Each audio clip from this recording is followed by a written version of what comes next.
Olá, seja muito bem-vindo ao nosso podcast Semear. Estamos aqui mais uma vez. Obrigado por estar aqui com a gente. Estamos hoje dando início ao programa Atualize. Se você ainda não se inscreveu, se inscreva no nosso canal, deixa aquele joinha e compartilha para o máximo de pessoas que você puder compartilhar. Hoje vamos tratar de um tema bastante discutido, um tema polêmico.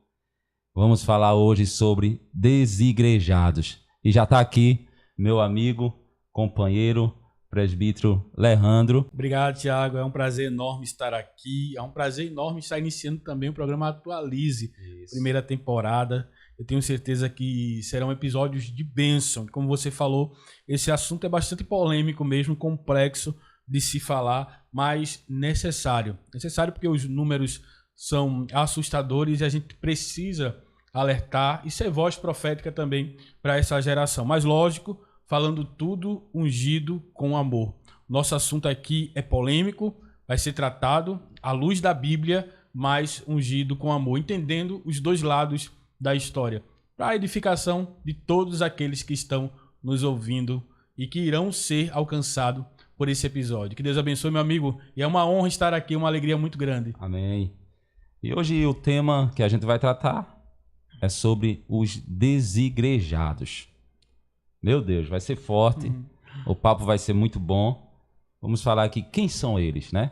Quem são eles, por que decidiram abandonar a igreja, a instituição, as consequências dessas escolhas, que são muitas. Vamos mergulhar nesse assunto e refletir juntos aqui. Então, você que está nos assistindo, fique com a gente, compartilha para o máximo de pessoas que você puder compartilhar e vamos juntos.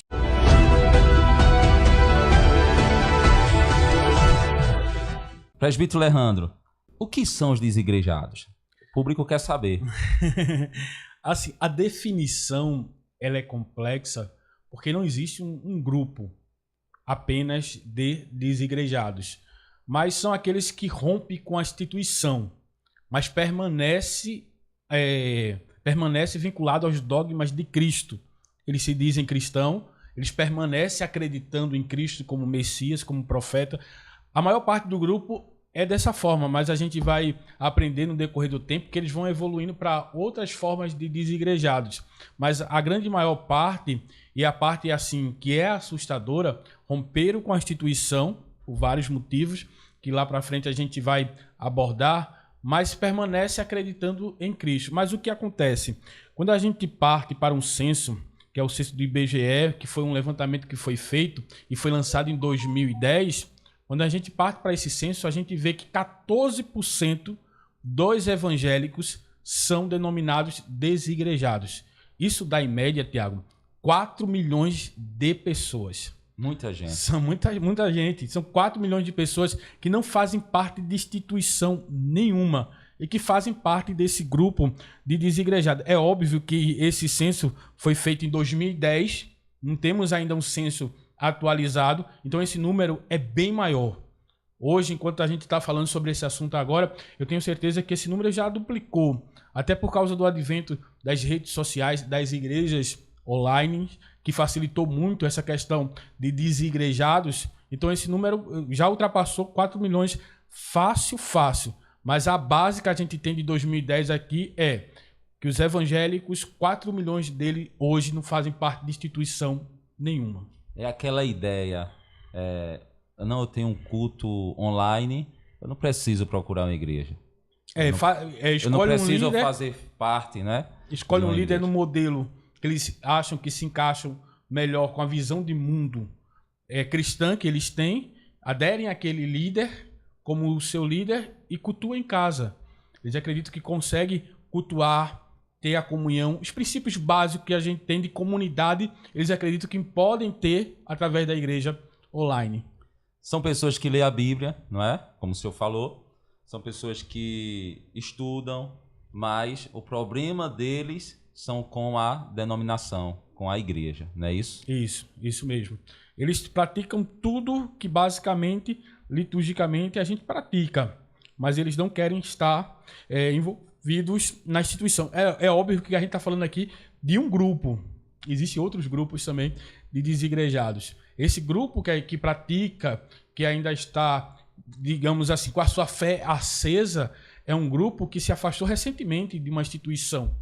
Ele não está ainda aprofundado no movimento, porque no decorrer da conversa aqui a gente vai ver o quanto é nocivo esse movimento. E é lógico, é como eu falei aqui, eu estou falando isso aqui ungido com amor, Tiago, preocupado com as vidas que estão envolvidas nesse movimento. Então, são pessoas que surgem, né? São grupos que surgem com a interpretação de que toda estrutura religiosa é desnecessária. Não é isso? Isso. Você que está nos assistindo, pode deixar teu comentário aí. O que você acha desses grupos de desigrejados? Qual é a sua opinião? Qual é o seu posicionamento? Coloca aí nos comentários aí embaixo que a gente vai ter o prazer de estar lendo e respondendo. Alejandro, como é que a gente chegou a esse número tão alarmante que você falou aí, de 4 milhões de desigrejados? É uma pergunta muito interessante, Tiago, porque assim, alguns teólogos vão falar que esse movimento cresce em consonância ao movimento evangélico no Brasil. Quando eu era pequeno, a gente ouvia muito uma expressão que era católicos não praticantes. Eram os católicos do IBGE. Quando perguntava a alguém qual a religião que ele fazia parte, para ele não ficar sem falar nenhuma, ele dizia: eu sou católico, mas não pratico. Era alguém que falava que era católico, mas não ia numa missa, que passava sem ir numa igreja de ano em ano. Então, eram católicos não praticantes. O advento do movimento evangélico no Brasil, e assim, o movimento evangélico ele é muito extenso. Nós temos o movimento pentecostal, nós temos o movimento dos protestantes, nós temos um movimento que é um movimento novo dos neopentecostais. Então, é um movimento muito extenso. Com esse movimento, cresceu o número de evangélicos no Brasil. E crescendo o número de evangélicos, em consonância a esse crescimento, houve também o crescimento dos desigrejados. São pessoas que participaram, principalmente das igrejas neopentecostais, e se frustraram por algum motivo e começaram a abandonar a fé. Então, ao invés de falar que são católicos não praticantes, passaram a falar que eram evangélicos não praticantes. E surge esse termo desigrejado. O movimento ele não é novo. O movimento não é novo, mas o termo desigrejado é um termo novo. Mas a gente vai ver no decorrer do tempo aqui da conversa que esse movimento ele é muito antigo, ele remota até o tempo do Novo Testamento. É um movimento antigo, mas com uma roupagem totalmente nova, justamente por causa das redes sociais, por causa das igrejas online. A gente teve um movimento muito forte no período da pandemia, onde as igrejas teve que fechar os seus templos, mas teve que abrir cultos online. Então, algumas pessoas se acomodaram a esse modelo de culto. Algumas pessoas acharam mais prático o modelo de culto, não querem ir mais para um templo, para uma congregação, acha arriscado emocionalmente. E a gente vive, segundo um sociólogo polonês, Bauman disse que nós vivemos numa sociedade líquida. Ele quis dizer o que com isso? Que a sociedade que a gente vive é uma sociedade frágil emocionalmente. E isso até economicamente a gente consegue vislumbrar essa fragilidade, porque o mercado pet cresce mais do que qualquer mercado. Por quê? As pessoas estão se frustrando com pessoas e preferem se relacionar com animais. Então a gente vive nessa sociedade líquida proferida por Bauman, e isso também percorreu as igrejas, percorreu o movimento evangélico. As pessoas não querem se relacionar mais com pessoas, então elas preferem cultuar em casa. O crescimento se dá por esses fatores, tem outros, óbvio, mas os grandes teólogos vislumbram mais esses fatores para o crescimento desse movimento. Com certeza existem motivos, né, para este abandono das igrejas. Eu acho que são muitos os motivos. Mas, afinal, o que leva, Alejandro, essas pessoas a abandonarem as igrejas? Posso citar um desses motivos aqui, que eu vejo nesses grupos de desigrejados, que eles acham que a fé cristã pode ser exercida sem estar ligada à igreja. Eles têm isso em sua mente, que eles podem simplesmente estar separados do corpo de Cristo e viver uma vida totalmente independente como cristão. E a gente vai ver lá na frente que quando a gente parte para a palavra de Deus, a gente vai ver que isso não dá certo. Existem vários motivos. Um deles é esse. Existe um motivo também histórico, que é o que os desigrejados afirmam, que a igreja ela foi adulterada por Constantino. Houve uma influência de Constantino naquele concílio de Nicéia, quando Constantino tenta unir o paganismo com o cristianismo. Ele não quer perder controle nem do paganismo nem do cristianismo, então ele tem a ideia de unificar. Então alguns desigrejados usam essa questão, falando que a igreja ela não é pura mais, ela foi contaminada com as doutrinas pagãs pelo modelo que Constantino aplicou. Aí eles vão afirmar ainda que quando vem a reforma protestante, no século XVI, por Martinho Lutero, quando Martinho Lutero coloca lá na igreja de Wittenberg as suas 95 teses, as famosas 95 teses de Lutero, eles falam que Lutero não teve sucesso na reforma e ainda ficou resquício do que Constantino tinha colocado na igreja. Então a igreja ela não permaneceu pura.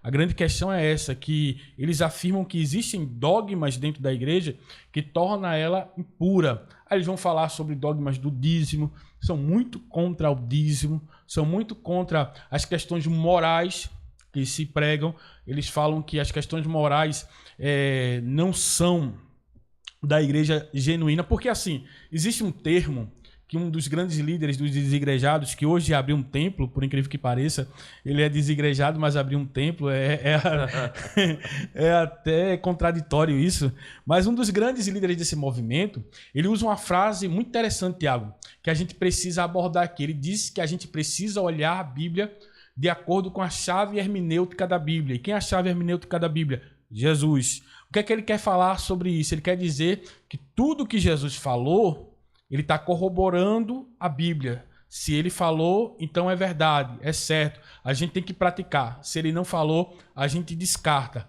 É ter Jesus como chave hermenêutica da Bíblia. Só que, assim, o Jesus que eles pintam é um Jesus de algumas partes do Evangelho. É como se eles quisessem selecionar falas de Jesus que fosse de acordo com o pensamento dele. Mas quando a gente vai ver o Jesus completo, o Messias, a gente percebe, e eu até falo isso muito lá na congregação que eu lidero, que o movimento da graça de Jesus, ele é mais difícil do que o movimento até da lei.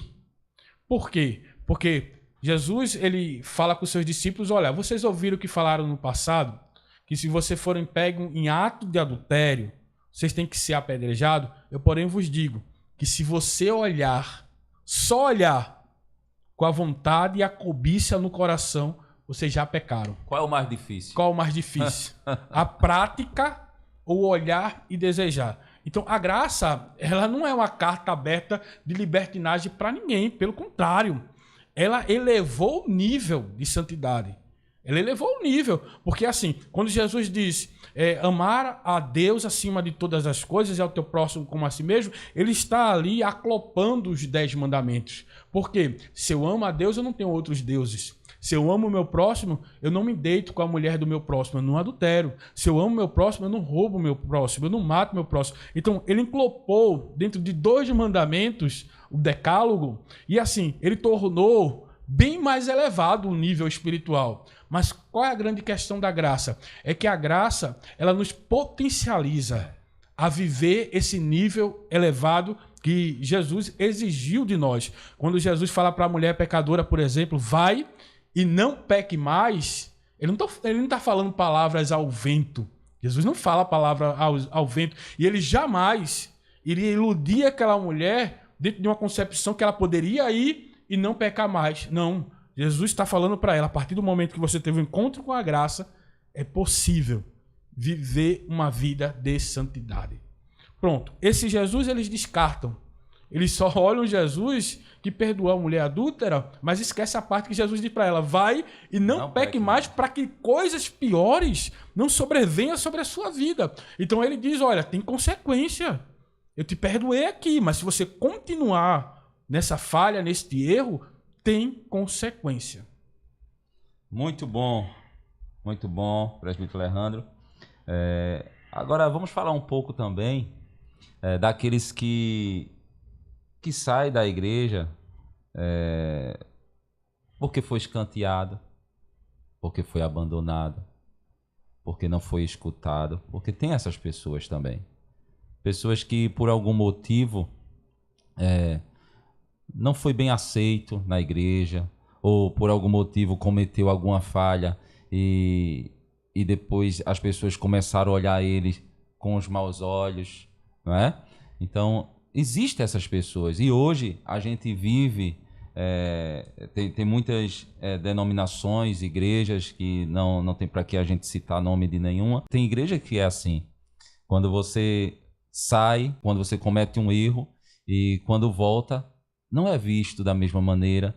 Então essas pessoas, de alguma forma, elas têm aquele sentimento, né, de desprezo, aquele sentimento que não está sendo bem aceito, não está sendo mais valorizado. E muitos saem da igreja, que eu já escutei, não vou porque não se sente mais bem. E essas pessoas, Alejandro, que na verdade eles saíram, viraram um desigrejado, mas não viraram desigrejados porque eles procuraram isso. Foi através desse tipo de sentimento, desse sentimento de desprezo, de abandono, e eles agora vivem nas suas casas e não querem mais fazer parte do corpo de Cristo. É uma pergunta bastante complexa, Tiago, porque assim, a gente precisaria analisar caso por caso. E é lógico que assim, a minha abordagem aqui não é uma abordagem para todos os casos. Mas a gente pode considerar essas pessoas como desigrejado? Depende do tempo. Eu acredito assim, que o que torna uma pessoa desigrejada é o tempo que ela passa sem comunhão. O tempo que ela passa sem estar em kainonia, né? Como a gente fala no termo grego, que é ter em comum alguma coisa com outra pessoa. Essa é a questão da comunhão. E é um modelo de culto que foi deixado para nós da igreja primitiva. E quando a gente fala da igreja primitiva, tem uma ilusão de achar que a igreja primitiva era perfeita. E não era. Não era. A igreja primitiva era uma das igrejas mais problemáticas. Você pega a igreja de Coríntio mesmo, tinha coisas na igreja de Coríntio que não se ouvia falar nem entre os ímpios. Tinha filho deitando com a mulher do pai. Havia isso na igreja de Coríntio. E quem era o pastor da igreja de Coríntio? Paulo. O grande apóstolo Paulo era o pastor da igreja de Coríntio. E tinha coisas lá que Paulo disse para a igreja. Olha, eu nem escutei entre os gentios. Teve igreja que Paulo teve que falar. Eu tenho que falar com vocês como meninos. Porque pelo tempo, vocês já eram para ser adultos e mestres. Mas eu tenho que dar leite a vocês, porque vocês são imaturos na fé. Então, havia muitos problemas na igreja primitiva. Você vê, Deus fulminou um casal que escondeu da sua propriedade parte que era do Senhor. Então, havia toda essa problemática na igreja primitiva. A igreja primitiva não era a igreja perfeita, mas ela deixou para nós um modelo de culto perfeito, que é o modelo de culto onde a gente se reúne, tem que ter esse reunir em comunhão, que é kainonia. Porque isso é o modelo de reino, Tiago. O modelo do reino é que meus talentos servem para atingir alguma área da sua vida que você tem necessidade. E os seus talentos servem para atingir alguma área da minha vida que eu tenho necessidade. É uma troca. É uma troca. Porque quando Jesus manda os discípulos e nas casas, ele manda de 2 em 2. E se você for fazer uma análise do texto, os discípulos estavam indo como se precisasse de alguma coisa. Por quê? Eles iriam entregar o evangelho, mas ele precisava demonstrar para aquelas pessoas que ele também precisava de alguma coisa. Havia uma necessidade neles. Então o reino é isso, é você compartilhar. Quando a gente traumatiza com pessoas, que é o caso dessas pessoas que você falou, que foi escanteada de alguma forma, que foi deixada de lado, ela precisa entender, Tiago, que ela está inibindo o talento que Deus deu a ela, que ela está inibindo o dom que Deus deu a ela. É aquela parábola do talento, que o Senhor distribui os talentos, e tem uma parte daquele texto lá que é muito interessante, porque o Senhor distribuiu segundo a sua capacidade. Então os talentos são dados conforme a capacidade de cada um. A gente vê isso quando a gente faz uma análise da vida de Pedro e da vida de Paulo. Pedro foi entregue um tipo de talento e a Paulo foi entregue um outro tipo de talento. Paulo era um poliglota, estudou aos pés de Gamaliel, era fariseu e filho de fariseu. Aí você vê Paulo evangelizando vários reis. tendo acesso a lugares altos, elevados, de pessoas intelectuais. Areópago mesmo eram cercado de filósofos. Quando Paulo chegou lá, eles pararam para ouvir Paulo. Por quê? Porque a capacidade de Paulo fez ele carregar aquele talento. Pedro era um homem muito usado por Deus, mas você não vê Pedro evangelizando nenhum rei. Pedro não chegou para pregar para nenhum rei. Por quê? Porque a capacidade dele fazia ele suportar aquele talento. Mas o que a gente precisa ter em mente é que a gente precisa usar o talento em benefício do outro. A gente não pode usar o talento em benefício de nós mesmos. Tem um texto da Sagrada Escritura que eu sempre uso quando eu falo sobre dons e talentos. É a história de José, Tiago. A história de José. Tiago, José tinha todos os motivos para ser traumatizado com pessoas. Todos. Todos, meu amigo. Quem foi que vendeu José? Os irmãos dele. As pessoas que eram para ser os guardiões dele, emocionalmente, fisicamente. E José foi vendida por eles. José vai parar na casa de Potifar, e a mulher de Potifar faz um movimento tentando manchar a santidade de José, e depois ela inventa uma calúnia sobre José. E José vai parar onde? No calabouço. Vai ser preso por causa de quem? Por causa de pessoas. Tiago, José tinha todos os motivos para chegar na cadeia e dizer: não, a partir de agora eu não falo mais com ninguém. Todas as vezes que eu me envolvo com pessoas, só dá errado para a minha vida, eu vou me isolar. Mas o que é que ele faz? Ele usa o talento. Ele usa o dom que Deus deu a ele de interpretar os sonhos. E se ele não tivesse usado aquele talento, aquele dom, o nome dele não tinha sido citado no palácio de Faraó. Então, o talento que Deus deu a ele, o dom que Deus deu a ele, elevou ele para o palácio. Então, a gente pode traumatizar com pessoas? Pode. Mas a gente precisa entender que dentro do nosso chamado, dentro do propósito de vida que a gente tem, a gente vai precisar de pessoas. A gente vai precisar ter contato com pessoas. E se a gente fosse isolado de pessoas, a gente não vive o nosso propósito. Todo lugar vai ter problema. Você pode ir para a igreja que você quiser ir, não é? Mas vai ter problema. Vai ter situações que você não vai gostar. Vai ter situações que vai fugir, né? Daquilo que você acha que como deveria ser um posicionamento, uma liturgia ou uma palavra que se deu, porque são pessoas, cada um pensa de uma forma diferente. O senhor está aqui, eu não penso igual a você não pensa igual a mim. Tem mentes pensantes e pensamos diferente. O bom disso tudo, da vida, né, é que a gente pode entender um ao outro. E você falou de José, Alejandro, e me veio à memória. Ele tinha tudo também para não ajudar os seus irmãos na hora que os irmãos mais precisaram. Mas ele chega, né, e dá a volta por cima. Ele não deixou que os sentimentos, né, da rejeição, do abandono, tomasse conta do seu coração, da sua vida, para que ele não pudesse fazer a diferença. Como você falou, ele fez a diferença. Mesmo tendo sido rejeitado, mesmo tendo sido abandonado, mesmo não tendo recebido o amor dos seus irmãos, mas ele disse: eu vou fazer a diferença.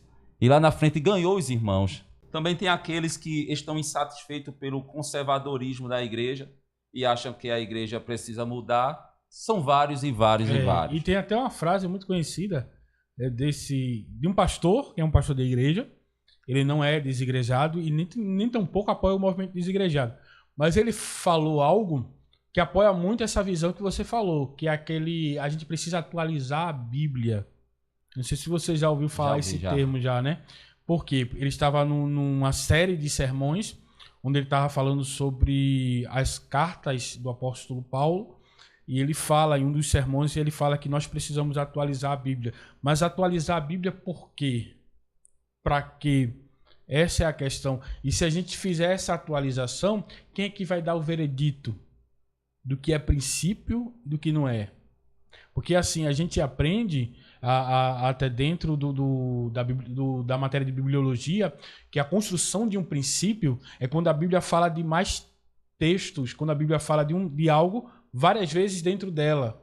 Isso se constrói um princípio. Quando um tipo de doutrina está tanto no Antigo Testamento como no Novo Testamento, existe nas cartas paulinas, então a gente cria um princípio. Mas quem é que vai validar isso quando a Bíblia é atualizada? O que é que a gente vai inserir? Existem já outros movimentos que querem inserir uma quebra de princípio dentro da Bíblia Sagrada. justamente por causa das questões morais. As questões morais é que bate muito, Tiago. As questões morais batem muito. Mas assim, quando a gente fala de evangelho, a gente fala de transformação. A gente fala de novo nascimento. Eu sempre digo, Leandro, evangelho não é blá blá blá. Evangelho é poder de Deus. Poder de Deus. Que transforma, que liberta, que dá vida. É verdade. Então assim, se a gente não entende isso, Tiago, as pessoas querem que o evangelho se adeque a ela. E o evangelho não é isso. Meu amigo, Jesus disse que quem não nascer de novo não tem parte comigo no reino do meu Pai. Final. E ponto final. Não é que, assim, você tem que ser aceito, a gente precisa aceitar fulano do jeito que ele é. Não, o evangelho não aceita ninguém do jeito que é. Você não ia precisar de novo nascimento. Ele nos confronta. Ele nos confronta. Tiago, eu sou confrontado todos os dias. Há uma natureza em mim que, se eu permitir, que se eu alimentar, ela vai pender para o pecado. Eu vou praticar coisas horrendas. Essa natureza vive dentro de mim, eu herdei ela. Mas o que é que faz o Leandro não usar essa natureza? É o evangelho que habita em mim, é o vinho novo que entrou nessa odre velha aqui e fez a transformação. Então, ele não aceita. Eu quero deixar isso bem claro para os nossos telespectadores, que o evangelho não aceita quem somos. Ele nos transforma. Ou você vira de cabeça para baixo para viver o evangelho, ou você não vai viver. É a história que estão te contando. É história. Querido, se a mensagem da cruz não te confronta, é uma mensagem motivacional, não é a mensagem da cruz. Porque a mensagem da cruz, ela nos confronta a vivermos novidade de vida. Todos os dias, né? Todos os dias. Há uma luta, né? Dentro de cada um de nós. É a carne, é o velho homem dizendo, vai por este caminho, né? Faz isso, pratica isso, isso é bom. E o Espírito Santo no outro lado dizendo, não é esse caminho. Continua, ser firme, diga não, né? A outra voz. Então o evangelho é isso, é como você falou, é um evangelho que confronta a gente. E eu escrevi uma frase aqui que diz assim, ser um desigrejado é esperar Cristo fora do corpo. Quando a gente aceita Cristo como nosso Salvador, a gente começa a fazer parte do corpo. E um corpo, né, tem membros. Tá aqui, ó, minha mão, dedo, midinho, indicador, tudo faz parte do corpo. E eles não estão separados, eles estão juntos e unidos.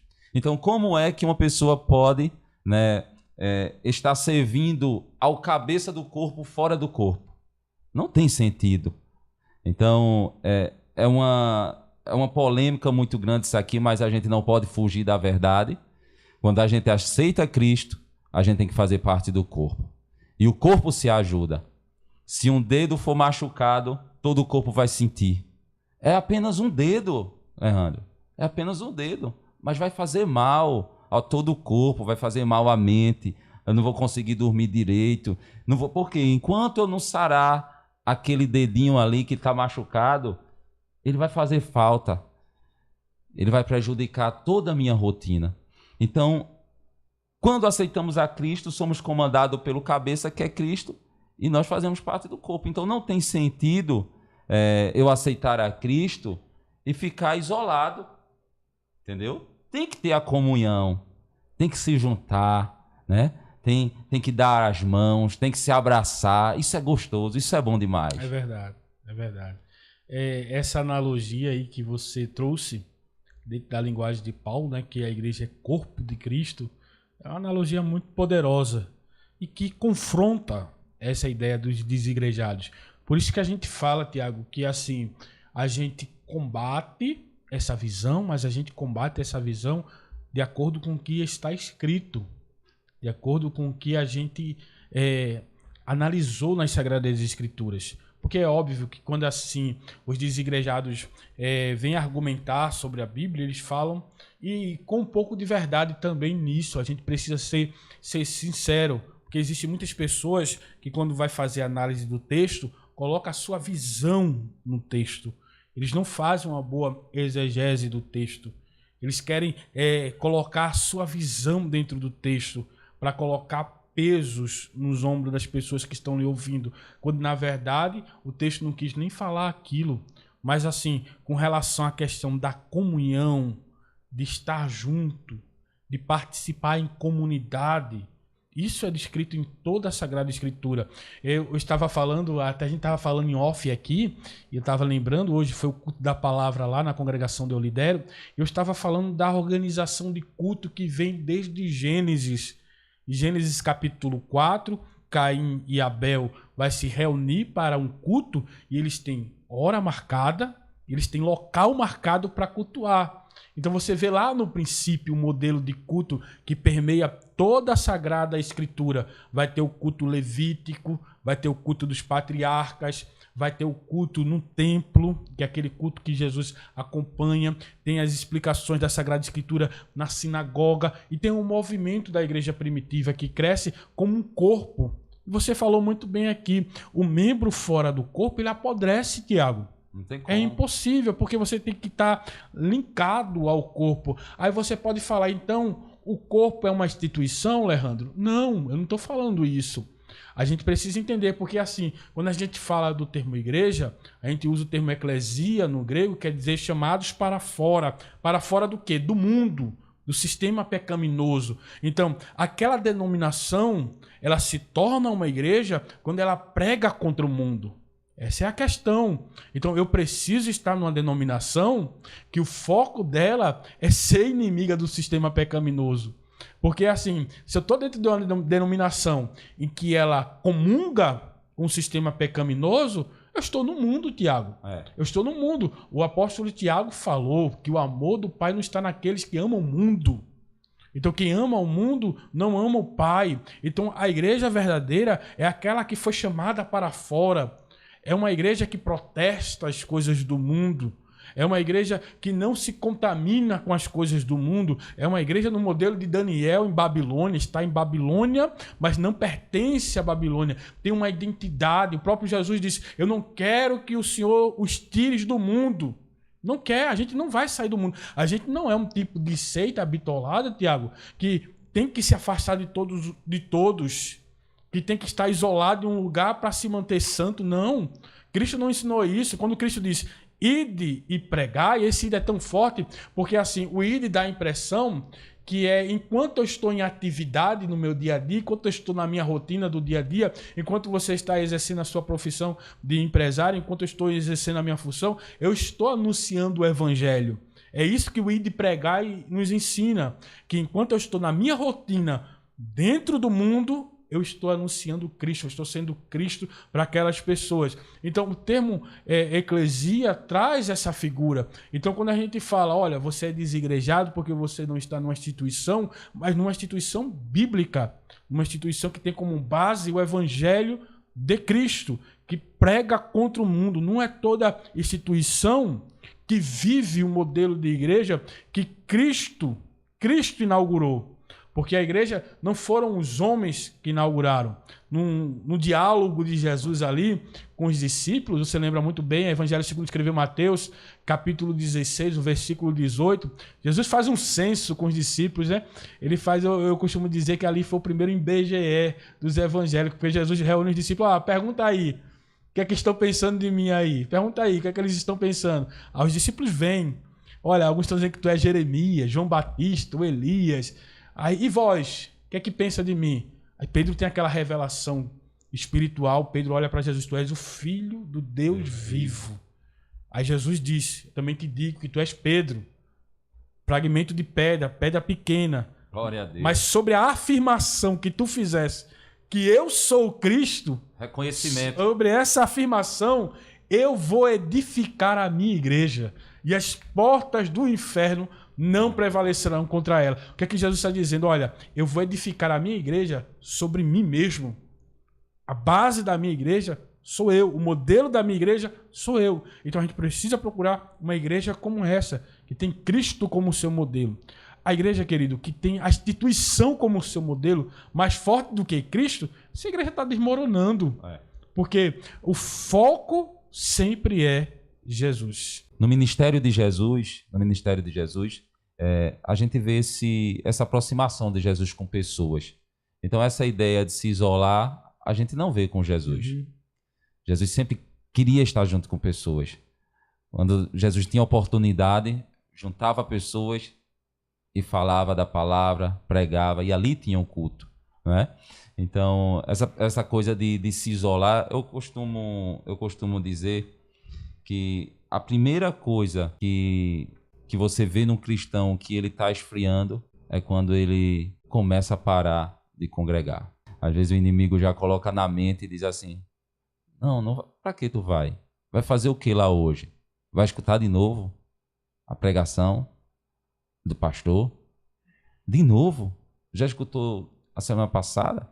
Então tudo começa aí. Quando você começa a colocar na mente que não tem mais a necessidade de estar no culto, de ir para a igreja, de estar junto, então alguma coisa já começa aí, está errado. Tudo isso que a gente está conversando aqui não é meras palavras que veio da nossa mente. A Bíblia fala alguma coisa sobre isso. A Bíblia diz, né? Então, se a Bíblia diz, então vamos para a Bíblia.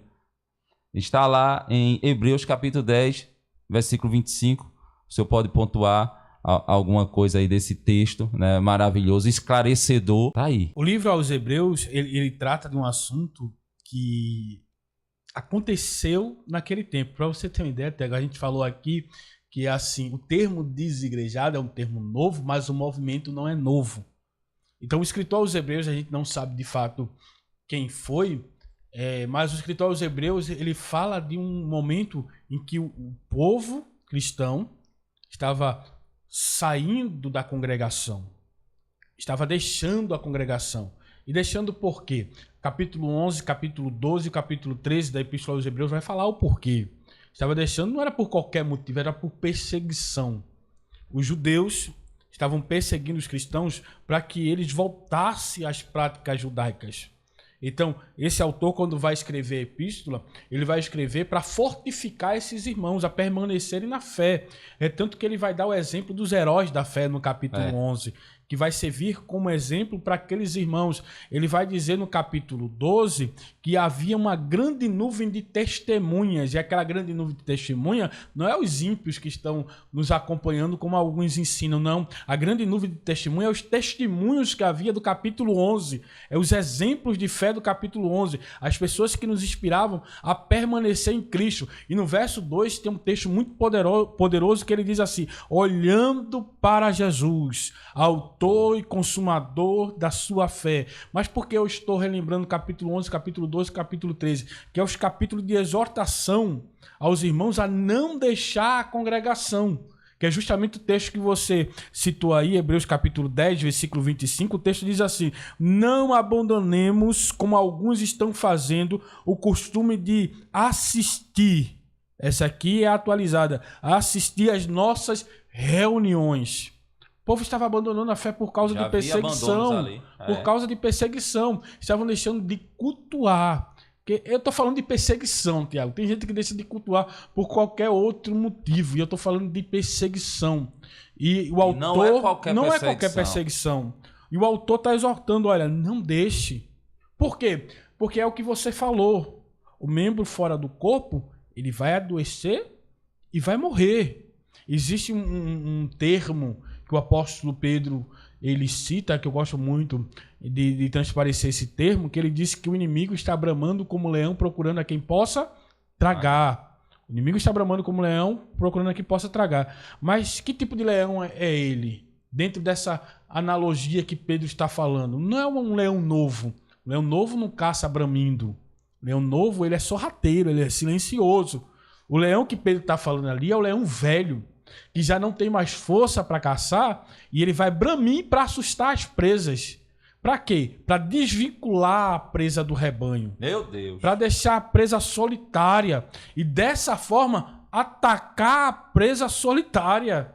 Então, o modelo do inimigo é o mesmo. É lhe tirar do rebanho, porque no rebanho você é fortificado, porque o escritor aos Hebreus está falando aqui que a gente não pode deixar de ir para as reuniões, porque nas reuniões a gente escuta a palavra, a gente ora em comunidade. Tem um conselho de alguém. A gente tem um conselho de alguém. A gente tem um líder que vai nos instruir na visão. na visão que Deus entregou a ele. A gente vai estar totalmente aparado por coisas que Deus colocou que só é possível dentro de comunidade. É por isso que existem pessoas, como você citou aqui, Tiago, que às vezes deixa de cultuar, aí só vai para o culto de domingo. Tem os crentes domingueiros, né? Só vai para o culto de domingo. Daqui a pouco não vai mais um domingo. Vai um domingo sim ou outro não. E ele vai esfriando na fé, por quê? Porque o seu espírito não está sendo fortificado. Não está sendo fortificado no momento de coletividade, onde os dons são compartilhados. Onde eu compartilho o meu dom com o outro e o outro compartilha o meu dom comigo e eu me fortifico dessa forma. Então, o que o escritor aos Hebreus está falando no capítulo 10 e que ele vai finalizar mostrando os exemplos dos heróis da fé é: você precisa de exemplos de fidelidade com Cristo para poder seguir a sua caminhada. Não foi à toa que Paulo disse: sejam meus imitadores como eu sou de Cristo. E você percebe, esse texto é muito poderoso, por quê? Porque primeiro Paulo diz: seja imitador de Cristo. Por quê? Porque a sua fé ainda era uma fé imatura. Não poderia ser exemplo para outras pessoas. Mas quando ele amadurece na fé, ele diz: agora não. Seja meus imitadores como eu sou de Cristo. Então, esse amadurecimento só é possível em comunidade. Alejandro, tem um texto em Atos dos Apóstolos, capítulo 2, versículo 41 e o 42. Gostaria de ler. Tem tudo a ver no que a gente está conversando aqui. Diz assim: muitos acreditaram na mensagem de Pedro e foram batizados naquele dia, quase 3.000, e juntaram ao grupo dos seguidores de Jesus. Não se separaram do grupo, se juntaram ao grupo. E todos continuavam firmes, seguindo os ensinamentos. Se estava seguindo os ensinamentos, é porque tinha alguém ensinando. Não é? E ensinamento dos apóstolos, vivendo em amor, partindo o pão juntos e fazendo orações. Então veja, unidade, não é? Não é esse negócio de estar separado, não é esse negócio de distanciamento. Não, nada disso. E aqui eu quero abrir um parêntese para dizer a você, eu acredito que muitas pessoas estarão nos assistindo, eu quero dizer a você, tudo se resolve. Se existe algum problema dentro da sua congregação, dentro da sua igreja, procure resolver, mas nunca procure se afastar, pelo amor de Deus.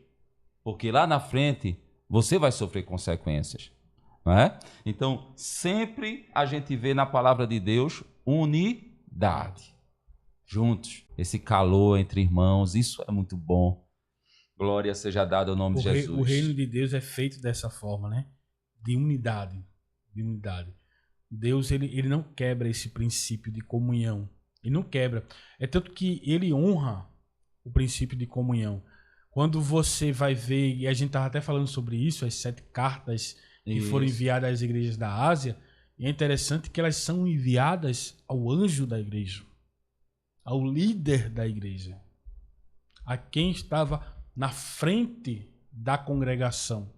Se Deus não fosse de acordo com a comunhão, ele iria ramificar a visão para todos ali que estavam ali. Todos eram portadores da revelação, todos eram portadores de uma visão. Mas não, Deus vai ao líder para que o líder transfira aquilo que Deus entregou a ele. Por quê, Tiago? Porque a gente tem que estar debaixo de uma visão.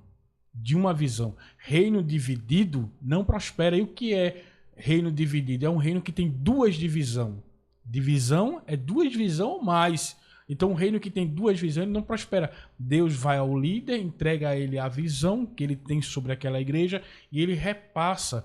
Essa é a importância de você estar na comunidade. E você poderia falar agora, um assunto polêmico, mas a gente pode trazer aluno aqui, sobre a questão dos líderes abusivos. E, Alejandro, e sobre o líder abusivo? O que é que eu devo fazer? Porque teve muita gente que deixou de congregar por causa de um líder abusivo. E eu não estou aqui pintando um quadro que todas as denominações são perfeitas, não, Tiago.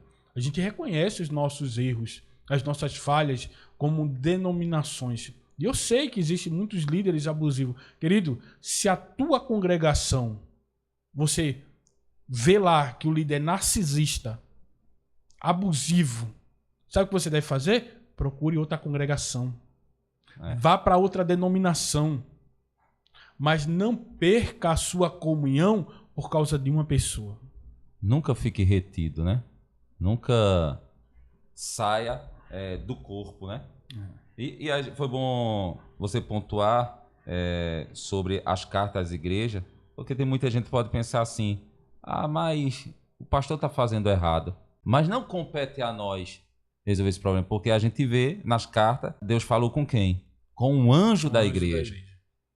Então é ele que resolve, porque ele é o dono, né, da igreja. Então o pastor que está comandando a igreja, ele vai prestar conta a Deus. Só existe um caso que o líder ele precisa ser amaldiçoado. Isso está escrito, que é o caso que ele pregue outro evangelho. Paulo fala isso. Paulo, se eu vier para vocês pregando um outro evangelho, ou se um anjo vier, que seja anátema, que seja amaldiçoado. Aí, meu amigo, é quebra de princípio, é aquilo que a gente estava falando, né, Tiago? É quebra de princípio. A gente não pode suportar um outro evangelho. Se ele está saindo daqui, meu amigo, sai fora dessa denominação. Procura outra. Mas assim, tem gente que se entristece por causa de problemas que acontecem na congregação, que às vezes o líder já está resolvendo, mas ele está resolvendo de uma forma onde vai ter menos efeitos negativos para aquela comunidade, porque é aquela coisa, meu amigo, tem caso que a gente não pode arrancar o joio, porque se a gente arrancar o joio, o trigo vem junto. Isso o Senhor Jesus ensinou, e ele vem junto por quê? Porque a raiz do joio se envolve na raiz do trigo e fica enroscado um no outro. É um caso que às vezes, isso acontece muito. Você já foi líder de igreja, Tiago? Já. Pronto, você já liderou igreja, hoje eu lidero igreja, a gente sabe que existem irmãos que são problemáticos, mas que se a gente for tirar ele, a gente está tirando uma família de dentro da igreja. Enquanto isso, tem gente lá olhando e dizendo, por que o presbítero da congregação, porque o pastor não age? Mas não é assim.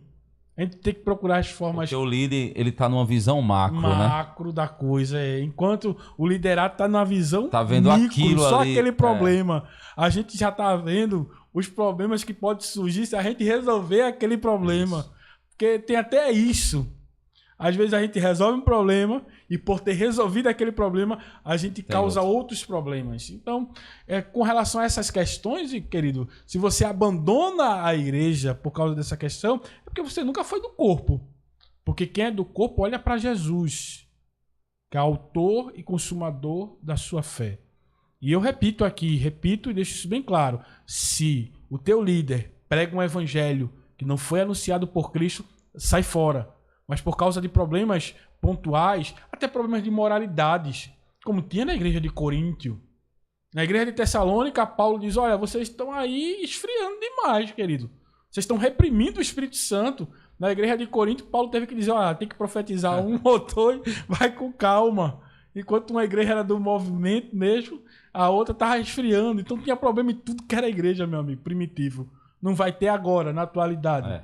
Leandro, quem sai da igreja por causa de pessoas, quem sai da igreja por causa de problemas ou de fracasso que alguém cometeu, que alguém praticou, nunca entrou na igreja por causa de Jesus. Porque foi Jesus que deu a vida pela igreja.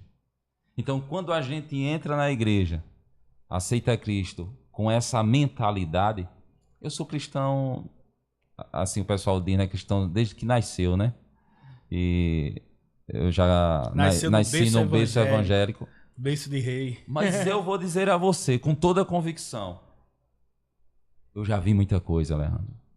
Eu já vi muita coisa de poder dizer assim, eu não vou participar mais não, eu não quero negócio com a igreja não. Eu já vi muita coisa. Mas só que a minha mentalidade sempre foi para o dono da igreja, para Jesus Cristo, nosso Senhor e Salvador. E quando a gente foca a nossa mentalidade nele, em Jesus Cristo, não tem problema nenhum que possa fazer a gente parar, que possa fazer a gente desistir a gente ficar cabisbaixo e querer sair da igreja, não. Vontade vai existir, sim, mas nós somos guerreiros, temos que lutar contra as nossas vontades, com nossos desejos, né? Com os nossos pensamentos.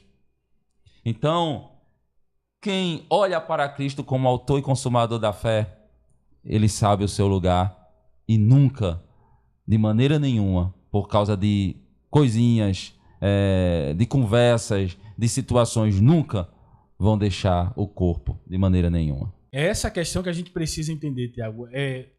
Para quem a gente está olhando? Para quem a gente está olhando? E assim, se for necessário, mude de instituição, mude de denominação, mas não deixe de congregar. Olhando para Jesus, como você falou. E eu acho muito interessante uma parábola que o Senhor Jesus faz dos dois alicerces. A casa que foi construída sobre a areia e a casa que foi construída sobre a rocha. Você percebe uma coisa nesta parábola. As dificuldades que sobrevêm sobre as duas são as mesmas, não mudam. O que é que muda? O que é que faz uma casa permanecer enquanto a outra desmoronar? O alicerce que ela tem.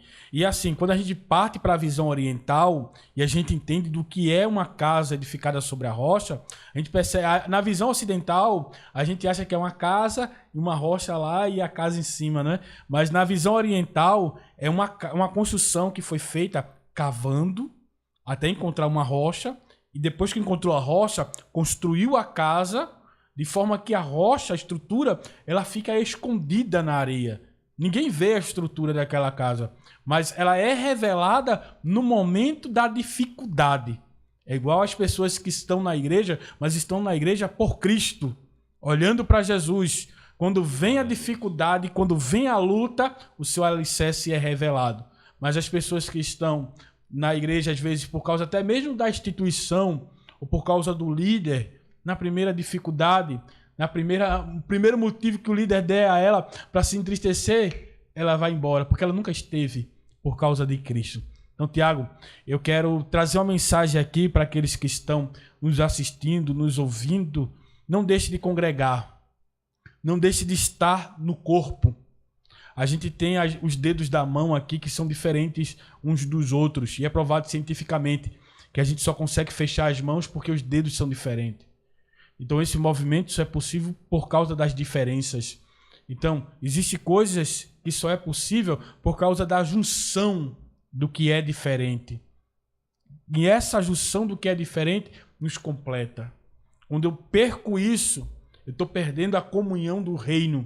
Eu estou perdendo a comunhão do corpo. Eu estou deixando de ser membro e estar sendo guiado pelo cabeça, que é Cristo. Eu estou deixando de estar enxertado na linguagem de Paulo, na oliveira verdadeira. E se eu não estou enxertado, eu perco os benefícios da oliveira, daquilo que a oliveira transfere para os galhos que estão enxertados nela. Então, querido, você que está nesse movimento de desigrejado, procure uma igreja bíblica, procure uma igreja que prega o evangelho, mas não deixe de congregar. Eu quero dizer uma coisa aqui, a gente já está caminhando para o final. O corpo precisa dos seus membros. Corpo sem membro é um corpo doente, que não tem capacidade de exercer as suas funções, porque está sem membro. Então, nunca pense em ser crente em casa. Nunca pense em ser um crente sem estar no corpo. Porque Jesus quer ver você junto, no corpo. Foi para isso que ele morreu. Como o senhor falou, ele nos enxetou. Era jambujeiro bravo, né? Tava lá seco, jogado, não tínhamos valor algum. Mas ele não pegou e saiu, né, enxetando em outro lugar, não. Enxetou nele. Isso nos mostra o quê? Unidade. Tá tudinho aqui, juntinho de mim. Eu quero todo mundo junto, né? E por isso que o evangelho é amor, né? Por isso que o evangelho é união. Então, eu digo a você que se você já está pensando em parar e deixar a igreja e se afastar, tire esse pensamento. Tire esse pensamento em nome de Jesus. Volte com muita pressa a congregar. Se o problema é a instituição, como o Leandro falou, mude, mas não deixe de congregar. Porque se você deixa de congregar, você vai adoecer e lá na frente você vai ter consequências graves. Que papo maravilhoso, Leandro, não é? Foi uma honra, Tiago. Foi muito bom estar aqui contigo, conversando. De muitos que virão, né? Amém, de muitos que virão. Vai ter temas aqui maravilhosos para a gente estar conversando, abordando. E você que ficou com a gente até agora, muito obrigado. Leandro, suas considerações finais. Eu quero agradecer pelo convite, Tiago. É um desafio, mas é um bom desafio. Atualize, né? Quero falar para você aí de casa. Gente, atualize. A gente vai ter esse papo aqui mais vezes. E para mim, eu espero que bom Deus ilumine os caminhos daqueles que nos ouviram e que se estão nesse movimento, que entendam que a gente trouxe aqui não para focar em polêmica, mas na verdade... Nem para julgar ninguém, não. Na verdade, a gente quer resgatar, ajudar essas vidas para dentro do corpo de Cristo. Tem um texto que eu acredito que é em Provérbio, que está escrito, eu não lembro onde está, mas sei que está escrito, que é mais fácil conquistar uma cidade fortificada do que um irmão ofendido.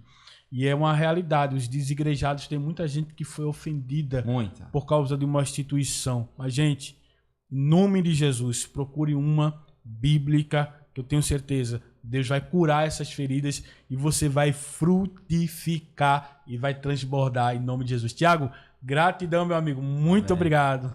Que Deus abençoe a tua vida, que Deus abençoe a tua casa. Você está no programa Atualize, no podcast Semear. E até o próximo episódio, se Deus quiser. Como de costume, iremos encerrar com uma oração. Querido Deus, Pai bendito, que tudo que foi proferido aqui, ó Deus, nesse dia, possa alcançar vidas, transformar pessoas. Acima de tudo, ó Deus, que o teu amor reine sobre essas pessoas. Pai, traz de volta para o teu corpo, ó Deus. Traz de volta para a comunhão, ó Pai. E que tudo que flua aqui, dentro desse cenário, dentro dessa casa, abençoa a casa desse meu amigo, ó Pai, que tem sido canal de bênção para muitas vidas. Abençoa esta família, ó Deus, que tudo que flua aqui, flua para a honra e a glória do teu nome. No nome de Jesus nós oramos e agradecemos. Amém.